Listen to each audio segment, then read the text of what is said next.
ہمارا آج سورۃ بقرہ اور آیت نمبر ہماری انشاءاللہ 19 کی مختصر سی تفسیر ہوگی۔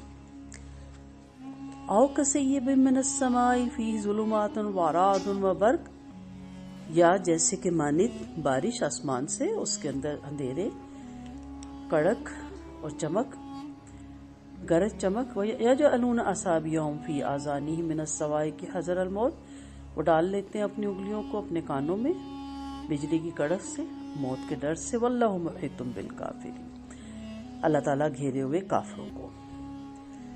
اب اس مثال پہ غور کرتے ہیں۔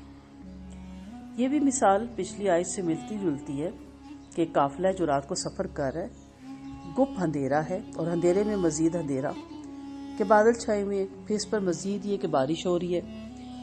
یاد رکھیے بارش بھی اندھیرے کا سبب بنتی ہے کیونکہ پانی روشنی کو روکتا ہے۔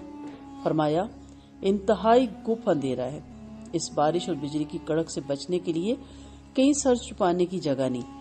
اب قافلہ چلا جا رہا ہے اور دل میں ایمان بھی نہیں ہے، بلکہ اللہ سے سرکشی کی خواہش ہے۔ اس لیے ان کے دل میں یہ خیال ہے کہ یہ بجلی کی کڑک ہمارا پیچھا کر رہی ہے، یہ ہمیں مار نہ ڈالے۔ حذر الموت، موت کا ڈر جس کی طرف اشارہ ہے۔ اب بجلی کی کڑک سے بچنے کا ان کے پاس سوائے اس کے کہ اپنے کانوں میں انگلیاں ٹھوس لے اور کوئی راستہ نہیں، مگر یہ اتنا نہیں سمجھتے کہ کانوں میں انگلیاں ٹھوس لینے سے بجلی انہیں چھوڑ نہیں دے گی۔ اگر بجلی کو ان پر گرنا ہے تو کانوں میں انگلیاں ٹھوس لینے سے تو بجلی باز نہیں آئے گی، لیکن دل کیونکہ مجرم ہے اور محسوس کر رہے ہیں کہ اللہ اس بجلی، موسلا دار بارش اور کڑک کے ذریعے انہیں گھیرے میں لے چکا ہے، اس لیے آج بچنے کا کوئی امکان نہیں، آج موت یقینی ہے۔ اب یہ بھاگ کر کسی پناہ گاہ میں جانا چاہتے ہیں مگر کچھ نظر نہیں آتا۔ ذرا سی بجلی کی چمک سے روشنی ہوتی ہے تو یہ تیز تیز چل کر کچھ فاصلہ طے کرتے ہیں، اور جب چمک ختم ہو جاتی ہے تو کھڑے ہو جاتے ہیں۔ یہ اگلی آیت میں بھی انشاءاللہ کل آپ کو اس کی تفصیل سے بتاؤں گی۔ قرآن مجید کی فصاحت اور بلاغت پہ یہ دھیان دیجیے، اتنی خوبصورت مثال دی کہ انسان حیران رہ جاتا ہے۔ پہلی مثال میں جو ابھی ہم پڑھ رہے ہیں، آپ صلی اللہ علیہ وسلم کی مثال دی کہ انہوں نے آگ روشن کی، سوری جو کل ہم نے پڑھی، اور لوگ اس روشنی میں فاصلہ طے کر رہے ہیں، جبکہ اس مثال میں اسلام کو ایک باران رحمت قرار دیا۔ اب اس باران رحمت میں یہ لوگ منافقین کیونکہ دل سے مجرم ہے اس لیے بجلی کی چمک سے ڈرتے ہیں۔ یہ بجلی کی کڑک کیا ہے؟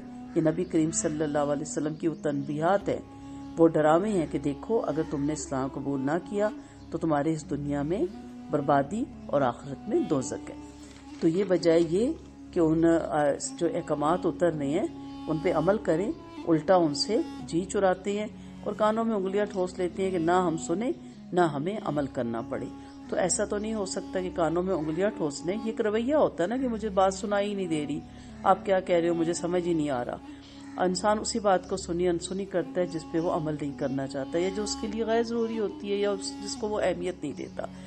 تو جو یہ اس دور کے اور آج کے دور کے بھی جو منافقین ہے یا کافرین ہے یا مشرکین ہے یا منکرین ہے یا انکار کرنے والے ہیں، تو وہ اپنی غلطی تسلیم کرنے کے بجائے کیا بہیو کرتے ہیں کہ ہماری سمجھ میں نہیں آتے یہ قرآن کے احکامات اور یہ حدیث کی باتیں، اور یہ کیا بات ہوئی کہ ہر بات کو حدیث پہ پرکھو اور ہر چیز میں قرآن کو لاؤ، قرآن صرف عبادت کے لیے ہے، مرنے والوں کے پیچھے پڑھنے کے لیے ہے، اصل چیز جو زندگی کے قانون الگ ہیں تو زندگی گزارنے کے طریقے الگ ہیں۔ تو جیسے ہمارے یہاں کہا جاتا ہے محبت اور جنگ میں سب جائز ہے، یا کہا جاتا ہے جی موت اور گاہک کا کوئی وقت مقرر نہیں، اس لیے دکان کبھی بھی نماز کے ٹائم بھی بند نہ کریں، نعوذ باللہ۔